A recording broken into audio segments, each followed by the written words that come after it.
Olá pessoal, sejam bem-vindos ao canal. Se você é novo por aqui, se inscreva, já deixa seu like, que o caso de hoje é aquele da Polly Klaas.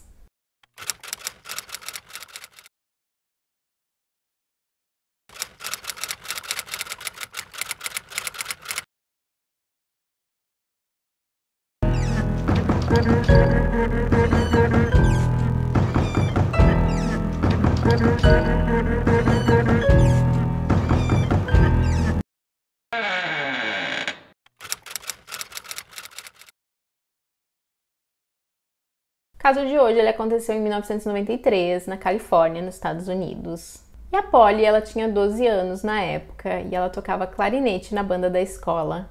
E ela também cantava em um coral infantil. O sonho dela era ser atriz. Ela inclusive havia participado de algumas peças no teatro da escola. Os pais da Polly, eles eram divorciados e a mãe da Polly, chamada Ivy, ela tinha se casado novamente.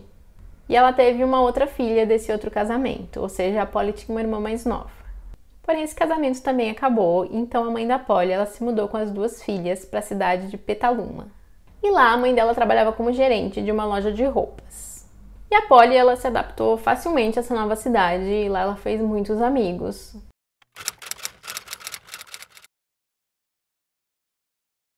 Então, no dia 1º de outubro de 1993, ela convidou algumas das suas amigas para ir até a casa dela, fazer ali uma espécie de festa do pijama. Elas estavam ali fazendo alguns jogos, algumas atividades. As amigas iam dormir na casa da Polly e elas aproveitaram para experimentar algumas fantasias para o Halloween. E a mãe da Polly, ela estava com fortes dores de cabeça nesse dia, então ela tinha tomado um medicamento e tinha ido deitar. Isso foi por volta das 10 horas da noite, então ela deixou as meninas no quarto que ficava em frente ao quarto dela, que era o quarto da Polly. E ela apenas disse para as meninas para que elas não fizessem muito barulho. Então, ali alguns minutos depois, a Polly ela resolve ir buscar alguns sacos de dormir. E quando ela está saindo do quarto, ela se depara com um homem estranho. Ele rende as meninas com o uso de uma faca e ele diz que se elas não gritassem, ele não ia machucá-las. Ele então pergunta quem é que morava na casa e pergunta também quem mais estava lá no local. A Polly responde dizendo que ela que morava ali naquela casa e que além delas estava a mãe dela e a irmã mais nova. Ele então amarra as outras duas meninas com um pedaço de tecido e ele sai da casa levando a Polly. E as meninas, assim que elas conseguem se soltar, elas vão até o quarto da mãe da Polly e contam para ela o que aconteceu. E então ela chama a polícia. E a princípio os investigadores eles começam a trabalhar com a hipótese de o sequestrador ser o pai da Polly. Porém, eles acabam descartando ele como suspeito. Apesar das meninas estarem bem apavoradas, elas conseguem descrever o homem que havia levado a Polly. E então é feito um retrato falado. E alguns vizinhos relatam que eles tinham visto um homem ali nos arredores da casa, mas que ele não parecia perdido nem nada assim. Ele parecia estar bem confortável ali, então eles achavam que era algum parente da família ou algum conhecido, algum amigo. E um dos vizinhos que morava na casa, no terreno que ficava nos fundos da casa onde a Polly morava, ele estava jogando videogame com um amigo. Em um momento ele olhou pela janela e viu que tinha um homem que ele não conhecia, que estava próximo à porta da parte de trás da casa. Ele disse que o homem parecia meio que embriagado, assim, meio perdido. Porém, quando ele olhou novamente pela janela para ver se o homem ainda estava lá, ele já não estava mais, então ele imaginou que o homem tinha ido embora. E o menino que estava passando ali pelo local, ele passou em frente à casa da Polly com outros dois amigos. E ele viu um homem dentro do terreno, no quintal da casa. E ele morava ali na vizinhança, então ele sabia que aquele homem ele não morava ali. Ele achou um pouco estranho, mas ele continuou com os amigos dele. E cerca de meia hora depois eles voltaram a caminho de volta para casa. E o homem ainda estava lá. Isso teria ocorrido por volta das 9 horas da noite. No quarto da Polly, a polícia encontrou as tiras de tecido usadas para amarrar as meninas, mas não tinham assim muitas evidências, muitas provas. E a polícia do local ela não estava acostumada a lidar com uma situação dessas. Então eles acabaram pedindo o auxílio do FBI. O FBI, por sua vez, chama uma equipe de tarefas especiais, que era uma equipe especializada em trabalhar com evidências. E essa equipe ela trabalhou com um equipamento que ele era usado para encontrar fibras de tecido, fios de cabelo. E além de usar esse equipamento, eles também conseguem encontrar uma impressão palmar que estava na cama da Polly. Porém, eles não conseguem fazer uma comparação com o banco de dados de criminosos, porque no banco de dados dos criminosos só tinham impressões digitais e não impressão palmares. A atriz Winona Ryder, que é de Petaluma, ela ficou muito comovida com esse caso e ela resolveu ajudar a divulgar. Porém, com isso e o fato da foto da Polly ter sido digitalizada, algo que não era muito comum naquela época, fez com que o caso tivesse uma grande visibilidade, o que de certa forma também atraiu algumas pessoas mal intencionadas, então eles receberam alguns trotes. O pai da Polly, por exemplo, recebeu uma ligação de uma menina que se dizia ser a filha dele, e ele disse que a voz realmente parecia da Polly, e que ela dizia que ela tinha sido sequestrada e que seu sequestrador tinha saído por alguns instantes, mas que ela estava presa em um quarto de hotel. Porém, quando a polícia rastreou essa ligação, eles descobriram que não se passava de um trote feito por uma criança. E outras pessoas, inclusive pedindo resgate, eles entraram em contato com a família. Porém, todas as vezes a polícia conseguiu rastrear e acabou descobrindo que eram apenas trotes. Até que em novembro, uma senhora chamada Dana, ela percebe que tem alguns itens um pouco estranhos no terreno da sua casa. Então ela chama a polícia. Ao chegar lá, a polícia ela se depara com alguns itens, como tiras de tecido, uma meia calça vermelha, o que parecia ser ali um capuz e um casaco. E a Dana ela relatou que alguns meses atrás ela já havia chamado a polícia por conta de um homem que estava ali com o carro parado na sua propriedade. A polícia então ela verifica essa informação e ela vê que de fato eles tinham respondido a uma ocorrência ali na propriedade da Dana. E foi uma ocorrência que tinha sido à noite, já tinha sido ali depois da meia-noite. E eles tinham ido lá porque tinha um homem que estava com o carro atolado ali no terreno onde ficava a propriedade da Dana. E o homem, ele parecia alcoolizado e tinha ali umas folhas no cabelo dele. Então parecia que ele tinha se rastejado no chão, qualquer coisa assim.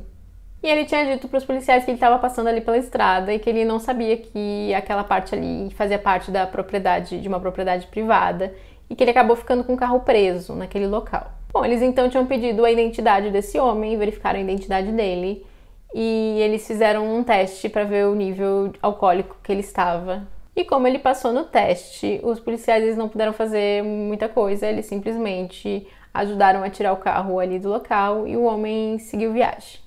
E além das características desse homem que a polícia tinha ajudado ali a tirar o carro da propriedade da Dana, baterem com a descrição do sequestrador da Polly, essa ocorrência tinha acontecido na mesma noite do sequestro da Polly.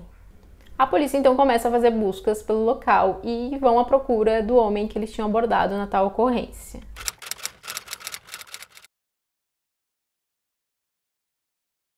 O homem era Richard Davis e ele tinha 39 anos. Ele tinha sido diagnosticado com um transtorno antissocial. Ele tinha uma extensa ficha criminal que teve início quando ele ainda era adolescente. E na época do sequestro, ele estava apenas há alguns meses em liberdade condicional. E apesar do Richard ele não morar em Petaluma, a mãe dele residia na cidade. E é claro que com tudo isso eles acreditavam que eles tinham descoberto quem era o criminoso. Então eles descobrem que o Richard tinha um mandado pendente por desrespeitar o acordo da liberdade condicional. E com isso eles podiam deter ele. Então eles conseguem deter o Richard e as amigas da Polly vão até a delegacia para fazer um reconhecimento e as duas afirmam que aquele era o homem que tinha levado a Polly. E a princípio a polícia ela não informa o Richard que eles tinham aquela impressão palmar, eles não falam que eles tinham aquela prova. Então o Richard inicialmente ele nega o envolvimento no caso da Polly. Até que um dia o Richard na prisão ele recebe a visita de um amigo. Esse amigo leva um jornal para ele que falava exatamente sobre as informações que a polícia tinha contra ele, inclusive a impressão palmar.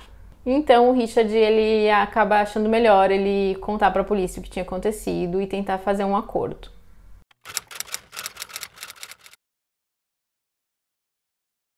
Bom, o que de fato teria acontecido? No dia 1º de outubro, o Richard ele teria ido visitar sua mãe em Petaluma, porém ele não teria conseguido encontrar a casa dela e acabou comprando ali algumas cervejas. E ele teria consumido essas cervejas e ficou andando ali pela vizinhança, quando o homem teria oferecido uma droga para ele comprar ele teria comprado e consumido essa droga. Porém, depois disso, ele voltou até uma loja de conveniência, onde ele comprou mais cervejas. Então, ele começou ali a vagar pela vizinhança, que, coincidentemente, era a vizinhança onde morava a Polly. Mais tarde, a polícia ela conseguiu provar que o Richard ele tinha cortado alguns pedaços de tecido no seu carro, ou seja, isso mostrava que o que ele tinha feito tinha sido premeditado. Bom, ele disse então que acabou escolhendo ali uma casa aleatória, que no caso foi a casa da Polly, e que ele olhou pela janela e lembra de ter visto umas meninas rindo, meio que brincando. E ele disse que ao entrar na casa ele pegou uma faca na cozinha, mas que depois disso ele não lembra de mais nada. O que ele lembra depois disso é dele estar dirigindo seu carro e que ele olhou para o lado e tinha uma menina no banco do passageiro. Ele então começa a pensar o que ele ia fazer com aquela menina que estava ali do lado dele. E em um momento da estrada o carro dele fica atolado, que é naquele local onde era o terreno da casa da Dana. Então ele tira a menina do carro e então ele leva ela ali para um outro local no meio do mato para deixar ela lá até ele descobrir o que ele ia fazer para tirar o carro dali. E o restante do depoimento do Richard, ele bate com a versão que a Dana deu daquela noite do ocorrido e também com a versão dos policiais que foram lá atender essa ocorrência. Que foi aquele dia que os policiais foram lá para ajudar a tirar o carro dele de lá e fizeram o teste de nível alcoólico, etc. Então ele diz que depois de uns 30 minutos daquele momento que a polícia tinha liberado ele, tinha ajudado a tirar o carro dele de lá, ele voltou até a propriedade e ele encontrou a Polly. Então ele coloca ela de volta no carro e fica pensando o que ele vai fazer com a menina. E ele acaba tirando a vida da Polly. E a polícia vai até o local onde o Richard diz ter deixado o corpo da menina e de fato o corpo da Polly estava lá.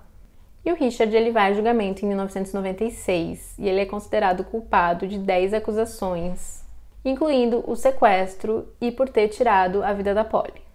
Ele acaba recebendo a pena capital e até hoje ele está aguardando a sua execução, já que as execuções na Califórnia estão suspensas desde 2006.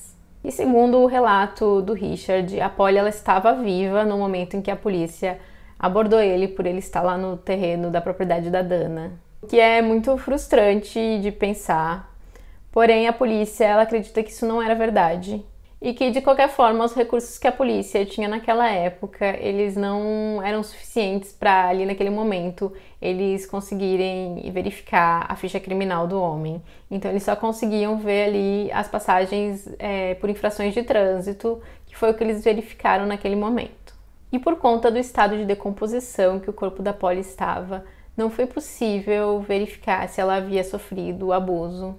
E também não foi possível confirmar a forma que ela tinha perdido a vida. Mas por conta de um pedaço de tecido que estava amarrado ali na região do seu pescoço, eles acreditam que foi por estrangulamento.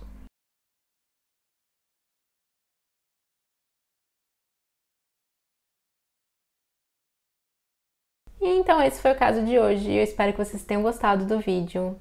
Se você ainda não é inscrito, se inscreva. Se você já for inscrito, compartilhe o canal com alguém que você acha que pode gostar dos casos que eu conto aqui.